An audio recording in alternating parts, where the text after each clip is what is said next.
Girlfriend আছে কার কার দেখি হাত তোলো। মাশাআল্লাহ, সাহস আছে ওদের, বুকের পাটা আছে। হাত নামাও বেটা।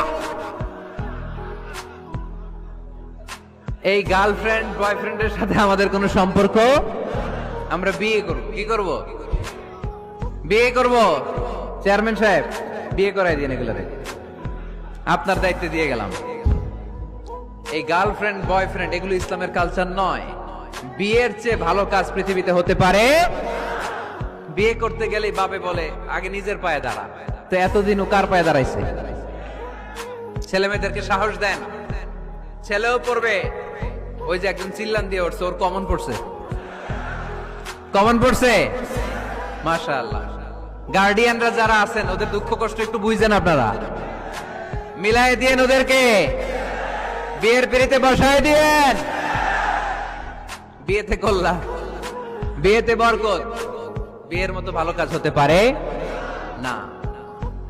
সব নবীরা বিয়ে করেছেন। আর নিকাহ মিন সুন্নতি, বিয়ে আমার সুন্নাত। ফামান রাগিবা আন সুন্নতি ফালাইসা মিন্নি, যে আমার সুন্নতকে ভালোবাসে না সে আমার উম্মত হতে পারে না। বিয়েটাকে সহজ করে দেন। যেই সমাজে বিয়ে সহজ ওই সমাজে জিনা কঠিন, তাই না? যেই সমাজে জিনা সহজ ওই সমাজে বিয়ে কঠিন। আমাদের সমাজে জিনা করা সহজ, বিয়ে করতে লাগে 10 লাখ, জিনা করতে লাগে 1000। ঠিক কিনা? 10 লাখ টাকা ছাড়া বিয়ে করা যায় না। এটা লাগবে ওইটা লাগবে, এই দাও ওই দাও, মোহর দাও, বিশাল অঙ্কের মোহর। 10 লক্ষ টাকা ধার্য না করলে মেয়ে দিবে না। এরকম আছে না নাই? না, এগুলো আসলে ইসলামিক কালচার না। ছেলের বাবা মেয়ের বাবা উভয়কে আমি বলি বিয়েটা সহজ করে দেন, সহজ করে দেন। ছেলে পড়াশোনা করুক, সমস্যা নাই, মেয়েও পড়ুক, কিন্তু তারা পবিত্রভাবে তাদের সম্পর্ককে মেনটেন করুক। ঠিক কিনা? তাদের এই যৌবনের তাড়নায় যে পাপের সাথে জড়াবে তার পার্সেন্টেজ গুণা বাবা হিসেবে আপনার কাঁধেও আছে না নাই? এজন্য বাবারা সাবধান, মায়েরা সাবধান, বিয়েটাকে সহজ করেন।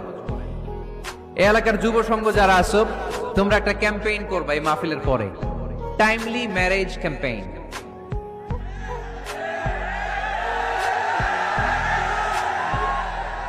Timely marriage campaign. সময় মতো বিয়ে দিতে হবে, দেরি করা যাবে। বাপ মা বুঝে না, একজনকে হুজুর আব্বাই বুঝে না। গার্ডিয়ান যারা আছেন একটু সদয় হন। ওরা যে পাপের সাথে, পাপের রাস্তা যে ওরা চিনে যাচ্ছে, পাপের পথে যে জড়িয়ে যাচ্ছে, আল্লাহর সুপ্রিম কোর্টের কাঠগড়ায় আসামি করে আল্লাহ সেদিন আপনারে দাঁড় করাবে।